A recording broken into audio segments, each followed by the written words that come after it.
Mbak, aku sudah sampai di bandara. Satu pesan masuk yang dikirimkan oleh Kevin ke nomorku. Aku mengulas senyum. Hari ini semua akan berakhir. Semuanya karena Kevin akan mengetahui kebohongan, pengkhianatan yang dilakukan oleh orang yang sangat ia cintai itu. Kemarin Kevin mengatakan jika besok akan pulang. Akan tetapi, selain mengatakan jika besok akan pulang, Kevin mengirimkan pesan jika ia tidak jadi pulang, sebab ada pekerjaan yang harus ia selesaikan terlebih dahulu. Dan hari ini, 3 hari kemudian, Kevin baru benar-benar pulang. Berkali-kali aku menekankan pada Kevin agar tak memberitahukan pada Nora soal kepulangannya. Syukurlah ia menuruti permintaanku. Sebenarnya, sembari menunggu kepulangan Kevin, aku ingin memanfaatkan sisa waktu untuk mencari bukti-bukti perselingkuhan mereka. Akan tetapi, tidak ada apapun yang mereka lakukan. Mungkin mereka berdua telah menyadari jika perselingkuhan mereka mulai keendus. Maka dari itu, mereka mensiasati dengan menjaga jarak di antara mereka. Alhasil, aku hanya memiliki satu bukti video mesum yang dilakukan oleh keduanya. Kita bertemu di kafe yang Mbak tadi sebutkan. Kamu belum mengatakan pada siapapun jika kamu pulang, kan? Balasku. Ponsel berdering. Satu pesan balasan masuk. Belum, Mbak. Aku menutup aplikasi kirim pesan tersebut. Bergegas aku mengganti bajuku untuk pergi ke tempat di mana aku berjanjian dengan Kevin. Aku menyambar ponsel yang tadi sempat kuletakkan di atas nakas. Lalu kumasukkan ke dalam tas sandang yang kubawa. Cepat aku melangkah keluar kamar. Raya. Panggilan itu seketika menghentikan langkahku saat aku telah melewati ruang makan. Aku menolehkan kepala. Terlihat sosok ibu mertua sedang berjalan mendekat ke arahku. Kamu mau kemana? Tanya mama setelah menghentikan langkahnya di depanku. Ada janji sama teman, Ma. Jawabku berbohong. Tak mungkin jika aku mengatakan yang sejujurnya. Mendengar jawabanku, terlihat mama menganggukkan kepalanya. Hati-hati ya. Iya, Ma. Aku melanjutkan langkahku keluar rumah. Kali ini aku berjalan menuju garasi mobil. Membuka pintu mobil, lalu menghanyutkan tubuhku di balik kemudi. Suara deru mesin mobil mulai terdengar. Sepersekian detik kemudian, mobil mulai bergerak, lalu berjalan keluar halaman rumah dan melesat membelah jalan raya. Syukurlah keadaan jalan raya kali ini terlihat ramai namun lancar. Saat aku mengendarai kendaraan roda 4-ku, ponsel yang ada di dalam tas berdering. Ada panggilan masuk. Cepat kuraih kurogoh benda pipih itu. Terlihat nama Kevin tertera sebagai pemanggilnya. Jemariku mengusap layar datar itu ke atas, lalu menempelkan benda pipih itu ke telingaku. Halo, Vin. Aku sudah sampai, Mbak. Jawab Kevin dari seberang sana. Mbak sebentar lagi sampai. 5 menit lagi. Tunggu ya. Jawabku kemudian. Iya, Mbak. Panggilan dimatikan olehnya. Kumasukkan kembali benda pipih milikku itu ke tempat semula. Bergegas kupercepat laju kendaraanku. Tak ingin membuat Kevin menunggu terlalu lama. Aku menghembuskan napas lega saat kendaraan yang kunaiki sudah terparkir di halaman kafe. Bergegas aku keluar dari mobil, lalu melangkah menuju ke dalam kafe.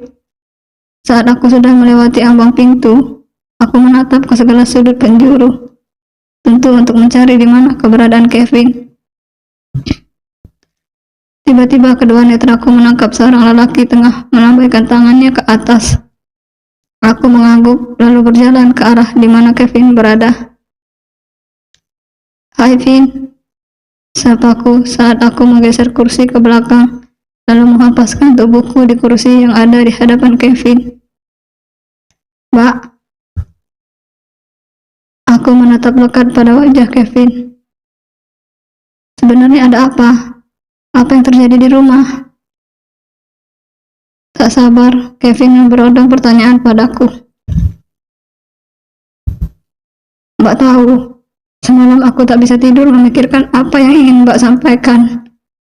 Kevin tahu pasti ada sesuatu yang sangat penting, hingga Mbak bertanya kapan aku pulang. Sebenarnya, apa yang ingin Mbak beritahukan? Lanjut Kevin. Memang saat menatap wajah itu, seraut itu menunjukkan suatu kelelahan yang luar biasa. Maaf jika Mbak sudah membuat kamu seperti itu. Aku memantapkan hatiku untuk memulai percakapan. Ada rasa tak tega yang menerusup di dalam sini, kalau hanya untuk memberitahukan perihal perselingkuhan yang dilakukan oleh istrinya dan juga kakak kandungnya. Ada apa, Mbak? Kenapa Mbak seperti ragu? Aku menghela nafas panjang dan ku keluarkan secara perlahan. Sebentar. Cepat aku merogoh tas untuk mengambil ponselku. Jemariku dengan lincah mengotak-atik benda pipih yang ada di tanganku. Mencari rekaman video yang menampilkan istrinya yang sedang meneguk kenikmatan bersama kakak kandungnya itu. Lihatlah ini. Aku menyerahkan ponsel milikku pada Kevin. Terlihat Kevin meraih ponsel yang aku ulurkan. Terlihat dengan jelas kening itu berkerut tajam saat melihat video mesum istrinya telah berputar. Tak bisa dipungkiri, jantung ini berdebar-debar melihat seraut wajah itu, menunggu reaksi yang akan ditunjukkan oleh Kevin. Takut jika Kevin akan merasakan kecewa dan sakit yang berlebih, mengingat lelaki itu sangat mencintai istrinya. Namun di luar dugaan, bibir itu tersenyum sinis, sembari meletakkan ponsel milikku di hadapanku, sembari berkata, "Ide macam apa ini, Mbak?" Kevin tersenyum kecut. "Kalau nggak suka sama istriku, jangan menebar fitnah murahan seperti ini," ucap Kevin dengan penuh penekanan. Tentu saja membuatku tersentak kaget. Fitnah? Fitnah apa yang kamu maksud? Ucapku tak mengerti dengan apa yang dikatakan oleh Kevin. Kedua netra itu menatap dengan dekat ke arahku. Tak kulihat seraut kekecewaan pada wajah itu. "Mbak, jangan memfitnah istriku. Kevin tahu Mbak mengedit video ini kan, untuk menjelek-jelekan istriku. Kenapa Mbak? Kenapa Mbak sepertinya ingin sekali merusak rumah tanggaku?" Aku ternganga mendengar kalimat itu. Aku benar-benar tak percaya dengan apa yang aku dengarkan. Bagaimana mungkin Kevin berucap seperti itu? "Vin, Mbak gak memfitnah Nora. Mbak menunjukkan kebenarannya," ucapku dengan perasaan yang sudah tak bisa dijelaskan lagi. "Video ini tidak bisa diedit, Vin. Jadi inilah yang sebenarnya terjadi."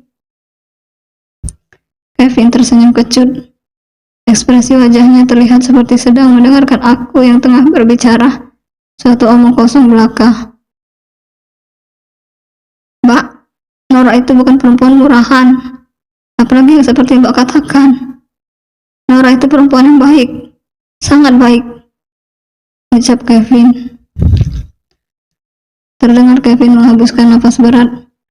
Aku masih dalam keadaan tak percaya melihat respon Kevin di luar dugaan. Aku yang lebih lama mengenal Nora, bukan Mbak. Bahkan selama berpacaran pun, aku tak pernah mendapati Nora berselingkuh. Apalagi saat sudah menikah denganku. Vin, Mbak berkata benar. Mbak sudah memiliki bukti video itu, ucapku. Video itu bisa saja Mbak edit hanya untuk menjatuhkan istriku. Kedua netra itu menatap tajam ke arahku. Tajam bak sebilah pisau yang siap menghunus siapapun yang ada di depannya. "Kenapa Mbak ingin menghancurkan rumah tanggaku?" Apa karena Mbak Raya tidak bahagia menikah dengan Mas David? Lalu Mbak Raya merasa iri dengan rumah tanggaku yang terkesan harmonis. Apa Mbak merasa iri melihat Nora yang mendapatkan segalanya? Vin, kalau tak suka dengan istriku, jangan membuat film murahan ini, Mbak. Cepat Kevin beranjak dari tempat duduknya, lalu berjalan meninggalkanku. Tak dipedulikannya panggilan dariku. Aku menyandarkan punggungku pada sandaran kursi. Berkali-kali aku menghela nafas panjang dan kukeluarkan secara perlahan. Jujur, kali ini aku benar-benar merasa begitu kecewa. Kupikir Kevin akan mempercayai apa yang aku katakan, mengingat aku memiliki video mesum itu sebagai buktinya. Namun nyatanya, Kevin malah menuduhku telah memfitnah istrinya. Aku menghembuskan napas berat berkali-kali. Rasanya begitu sesak sekali di dalam sini, mendapatkan tuduhan seperti itu, saat aku ingin menguak kisah yang sebenarnya terjadi.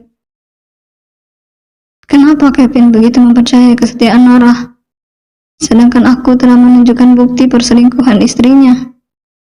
Mungkinkah Nora selangkah lebih maju dariku? Mungkinkah Nora telah mengatakan yang bukan-bukan tentangku pada Kevin? Aku benar-benar pusing memikirkannya. Akan tetapi, aku tetap tidak boleh menyerah begitu saja. Akan aku buktikan kalau aku ini benar. Akan aku cari tahu kenapa Kevin bisa menolak apa yang aku beritahukan padanya. Aku curiga kalau mereka sudah suri start dariku. Baiklah, jangan panggil namaku Naraya Okta kalau aku tidak bisa membereskan masalah ini.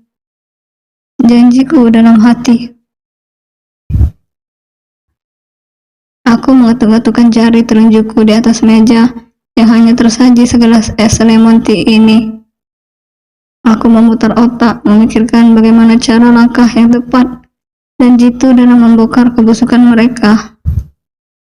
Salah-salah aku melangkah, maka kejadian seperti ini akan terulang lagi, dan justru akulah yang menjadi tersangka, sedangkan merekalah yang menjadi korbannya. Hanya saja, aku tergelak menerawai kebodohanku jika aku tidak mengingat kini aku sedang berada di mana. Aku menghela napasku kasar, sedikit bertujuan ingin menghilangkan sesaknya dada ini. Ingin rasanya aku langsung pulang ke rumah orang tuaku dan mengadukan perihal ini semua, lantas menggugat cerai Mas David. Meskipun Kevin sendiri menolak bukti yang kuberikan.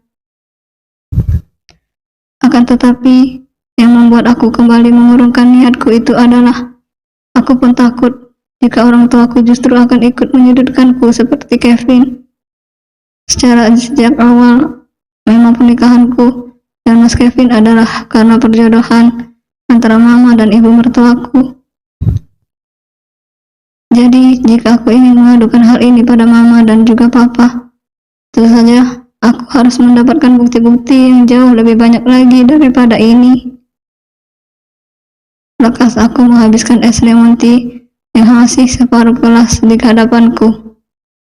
Setelah aku menghabiskannya hingga tandas, aku pun meletakkan selembar uang berwarna biru di bawah gelas. Setelahnya aku pergi meninggalkan kafe ini, menuju kafe milikku berada untuk mengecek laporan pendapatan kemarin. Karena kebetulan kemarin aku tidak sempat mendatangi kafeku sendiri. Mobil yang kukendarai sudah memasuki halaman parkir tempat usahaku berada. Setelahnya, aku menurunkan kedua kakiku dan keluar dari dalam mobil. Lantas aku menutup pintu mobil dengan sedikit menghentak. Setelah aku turun, tidak lupa aku mengunci mobil menggunakan alarm otomatis, dan aku pun melangkah menuju kafe. Setelah aku berada di dalam, aku menemui Sinta dan segera meminta berkas laporan pendapatan kemarin. Dan tidak lupa aku memberikan pesan pada Sinta, jika laporan hari ini, ia harus mengirimkannya pada emailku saja, sebab sepertinya untuk beberapa hari ke depan. Aku tidak bisa mengunjungi kafe ini, lantaran aku segera harus menyelesaikan masalah rumah tanggaku yang kurasa cukup pelik ini. Secara tiba-tiba saja, tadi saat di perjalanan, aku menemukan ide jika aku harus membicarakan hal ini dengan ibu mertua. Biar bagaimanapun, beliaulah yang sedari awal bersikeras sekali dan sangat antusias menjodohkan Mas David denganku. Bahkan saat aku mengingat dulu pertemuanku awal dengan Mas David, ibu mertuaku lah yang sedemikian rupa mengaturnya, dan mama juga papa hanya mengikuti saran atas ibu mertua berikan, sebab ibu mertua dan mama memang berteman cukup lama. Mudah-mudahan saja ibu mertua tidak seperti Kevin saat aku membeberkan segalanya tentang masalah ini. Setelah aku selesai melihat-lihat laporan, aku pun berniat ingin segera kembali ke rumah. Karena aku yakin Kevin pasti saat ini sudah ada di rumah. Dan tentu saja, Kevin pasti sudah menceritakan semuanya yang ia dapatkan hari ini dariku.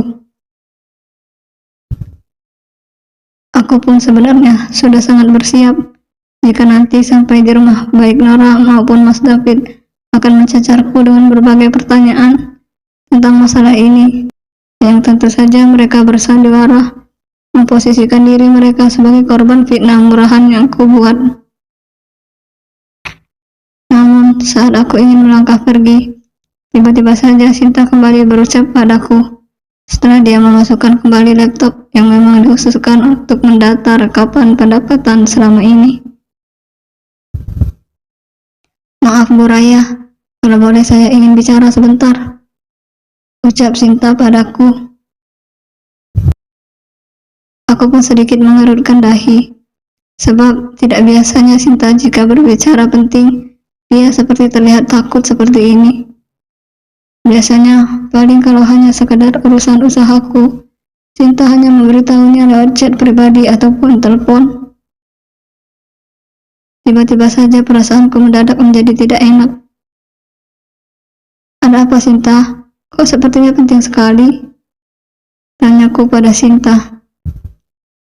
"Maaf Bu, kalau saya lancang, tapi saya juga harus menyampaikan hal ini sama Ibu," ucap Sinta lagi.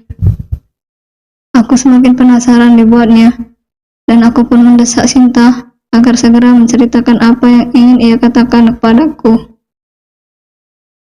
"Cepatlah katakan saja, aku tidak punya banyak waktu karena aku harus segera pulang." Akhirnya Sinta pun menceritakan tentang tujuannya memanggilku. "Begini Bu, kemarin Pak David sempat ke sini." Aku mengerutkan dahi. "Kok tumben Mas David ke sini? Tidak biasanya dia mendatangi tempat usahaku ini. Ada apa?" "Ngapain Mas David ke sini? Kayaknya jarang banget deh Mas David ke sini. Ada apa? Apa ada sesuatu?" cecarku pada Sinta. "Itulah yang ingin saya sampaikan sama Ibu. Tapi kemarin Ibu nggak kesini. Jadinya saya baru sempat mau ngomong sekarang sama Ibu. Kalau lewat telepon, saya takut justru nanti Pak David yang menerima telepon saya.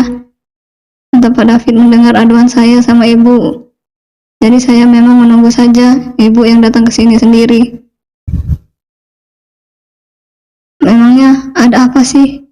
Katakan sajalah, nggak usah muter-muter kayak gitu. Aku kan jadi penasaran," desakku lagi pada Sinta. "Pak David kemarin kesini ingin minta uang hasil penjualan beberapa minggu. Tidak tanggung-tanggung Bu. Beliau minta uang sekitar 50 juta sama saya. Tapi jelas saja saya menolak. Karena biar bagaimanapun usaha ini kan milik Ibu. Saya masuk dan bertanggung jawabnya melalui Ibu. Jadi biarpun Pak David adalah suami Ibu, saya tidak serta-merta bisa memberikan apa yang Pak David minta.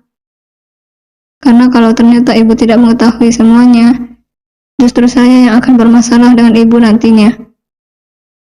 Jadi saya minta maaf kalau saya kemarin tidak memberi permintaan Pak David soal dia minta uang 50 juta itu."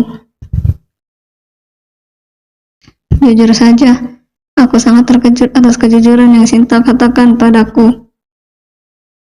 Untuk apa Mas David minta uang sebanyak itu sama Sinta? Bukankah Mas David sendiri memiliki pekerjaan yang cukup mentereng, yakni seorang manajer? Tentu saja penghasilannya tidaklah sedikit, dan dia hanya memberikanku uang bulanan sebesar 3 juta rupiah. Dari gajinya yang kau ketahui pasti cukup besar, meskipun aku tidak tahu pasti berapa nominalnya. Akan tetapi, aku tahu jika gaji seorang manajer tidaklah sedikit. Sebenarnya tidak masalah bagiku, dia hanya memberiku uang bulanan 3 juta saja. Sebab selama ini, uang 3 juta itu adalah uang untuk nafkah pribadiku. Kalau untuk urusan makan, listrik dan juga bayar pembantu, itu uang pribadi patungan antara Mas David dan juga Kevin. Dan aku tidak pernah mempermasalahkan hal itu. Toh, aku sendiri juga memiliki usaha yang hasilnya lumayan jika untuk memenuhi kebutuhan pribadiku sendiri. Untuk apa Mas David meminta uang sebanyak itu sama kamu? Tanyaku pada Sinta. Maaf Bu, kalau untuk apanya saya tidak tahu. Tapi yang jelas, Pak David minta uang 50 juta sama saya. Tapi saya tidak bisa menyetujuinya. Sebab biar bagaimanapun ini adalah usaha milik Bu Raya. Jadi bagaimanapun, saya tetap harus meminta persetujuan Bu Raya jika Pak David ingin meminta uang. Maafkan kesalahan saya kalau saya sudah dengan lancang menolak permintaan Pak David. Bu, ucap Sinta lagi sembari menundukkan kepalanya. Mungkin saja Sinta takut jika aku memarahinya, sebab sudah menolak permintaan Mas David. Bagus Sinta, kamu memang cepat tanggap. Justru saya sangat akan marah jika kamu memberi permintaan Pak David, yang sebenarnya saya sendiri pun tidak pernah tahu kalau dia minta uang sebanyak itu sama kamu. Tapi keputusan kamu sudah tepat, dan kamu tidak perlu merasa bersalah seperti itu. Dan untuk lain kali, kalau Pak David ingin minta uang penjualan lagi, saya harap kamu menjawab kalau Pak David harus memintanya sendiri sama saya. Jangan pernah sekalipun kamu memberikan hasil dari penjualan sama Pak David. Kamu mengerti? Saya mengerti Bu, ucap Sinta padaku. Aku pun mengangguk pada Sinta dan mempersilakannya untuk kembali bekerja. Setelah itu, aku pun menjejakkan kaki keluar dari kafe ini dan segera kembali menaiki mobil, lalu menghidupkannya lantas kembali melesat membelah jalanan yang terbilang ramai, sebab sudah masuk waktu makan siang. Aku menempuh waktu 20 menit dari kafe ke rumah ibu mertuaku. Aku membelokkan mobil menuju pekarangan rumah dan mematikan mesinnya setelah aku memarkirkan cantik tepat di sebelah mobil Mas David. Tunggu dulu, ini baru saja makan siang. Tapi kenapa Mas David sudah pulang? Apakah ada hubungannya dengan masalah antara aku dan Kevin tadi pagi? Aku sedikit menghela nafas, sebab aku yakin jika di dalam nanti mereka akan menyidangku. Setelah aku memiliki kekuatan untuk diri sendiri, lekas aku keluar dari mobil dan tidak lupa aku membawa tas beserta ponselku yang tadi aku letakkan di kursi samping kemudi. Setelah mengunci mobil, aku pun bergegas masuk ke dalam rumah. Tadinya aku pikir mereka semua menungguku di ruang tamu. Namun ternyata ruang tamu cukup sepi, sehingga ketukan antara heelsku dengan lantai pun terdengar di telinga. Aku tidak langsung menuju ke kamar, sebab aku ingin mengecek dahulu di ruang makan. Biasanya, jika mereka tidak berkumpul di ruang tamu, ya berada di ruang makan. Benar saja perkiraanku, mereka saat ini sedang berkumpul di ruang makan.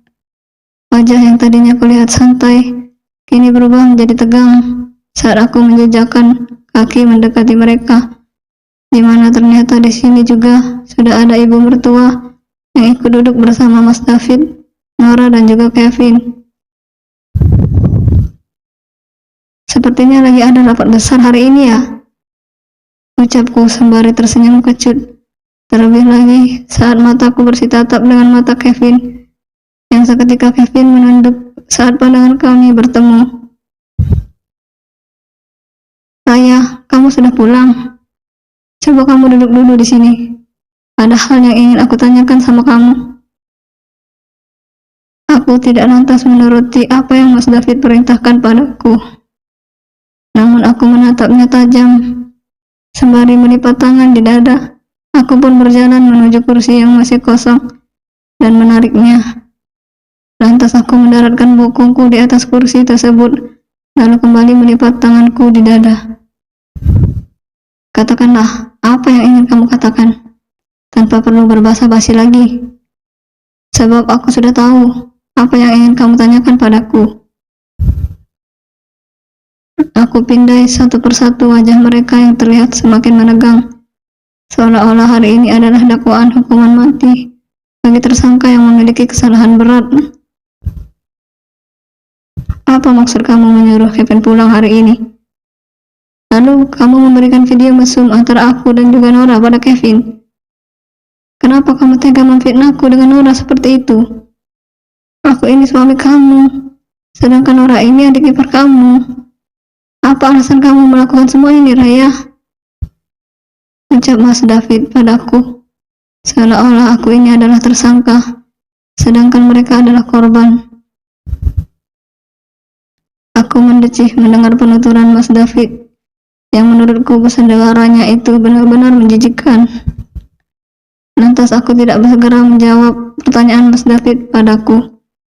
Namun aku mengeluarkan ponselku dan mulai membuka galeri, lalu membuka video yang aku dapatkan dari rekaman CCTV malam tadi. Setelahnya aku memberikan rekaman itu pada ibu mertuaku. Terserahlah seandainya ibu mertua sama tidak percayanya seperti Kevin. Yang penting aku berusaha terlebih dahulu. Apa ibu sama seperti Kevin? Menuduhku juga memfitnah Nora dan suamiku sendiri melakukan hal menjijikan seperti itu. Tanyaku pada ibu mertua sembari meletakkan ponsel yang sudah tertampang nyata video mesum mereka ke hadapan ibu mertuaku. Dapat kulihat tatapan nanar dari ibu mertua untukku, yang aku sendiri tidak bisa mengartikan apakah arti tatapan itu. Namun baru saja aku meletakkan ponsel tersebut, tiba-tiba Mas David meneriakiku. Lantas ia menarik tanganku dan menampar wajahku hingga membuat telingaku berdengung seketika. Jangan keterlaluan kamu, Raya. Kalau memang itu editan, katakan saja. Jangan serta-merta kamu meracuni pikiran ibu dan juga Kevin dengan fitnah murahanmu seperti ini. Kulirik dengan ekor mataku ke arah Nora yang tersenyum samar saat melihatku ditampar oleh suamiku sendiri. Satu hal yang tidak akan pernah aku lupakan, yakni harga diri ini yang terasa sudah diinjak-injak oleh suamiku di hadapan keluarga besarnya. Kurasa aku tidak perlu menjelaskan semua ini padamu, Mas. Sebab dirimu dan juga godikmu itulah yang mengetahui hal ini editan atau bukan. Dan kurasa Kevin sendiri pun pasti sudah tahu kalau ini editan apa bukan. Tapi sayangnya, ada hal yang memang aku tidak tahu, apa yang terjadi di antara kalian, sehingga kalian menutupi semua ini serapat mungkin dariku. Akan tetapi, asal kalian tahu saja, aku tidak akan tinggal diam. Kalian perlakukan seperti ini.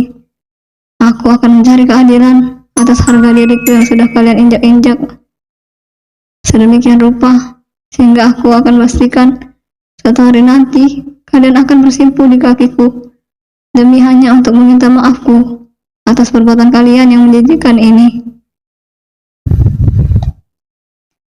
Aku pun segera merampas ponsel yang tadi aku letakkan di hadapan ibu mertuaku, dan aku pun segera meninggalkan mereka yang masih terdiam terpaku melihat kemarahanku. Namun baru 2 langkah aku meninggalkan meja makan, tubuhku kembali berputar dan menatap tajam pada Nora. Dan kau Budik, jangan senang dulu. Mungkin saja saat ini Dewi Fortuna sedang berpihak kepadamu. Tapi lihatlah satu hari nanti, justru kau yang akan menanggung malu atas apa yang telah kau lakukan saat ini padaku. Dan kau Mas, jangan pernah sekalipun mengganggu keuangan usahaku, karena aku tidak pernah ikhlas kau mengambilnya serupiah pun, yang tentunya akan kau gunakan untuk menyenangkan Bundikmu ini. Ingat Mas, tidak ada hakmu dalam kafe itu, sebab kafe itu jauh kubangun sebelum aku menikah denganmu.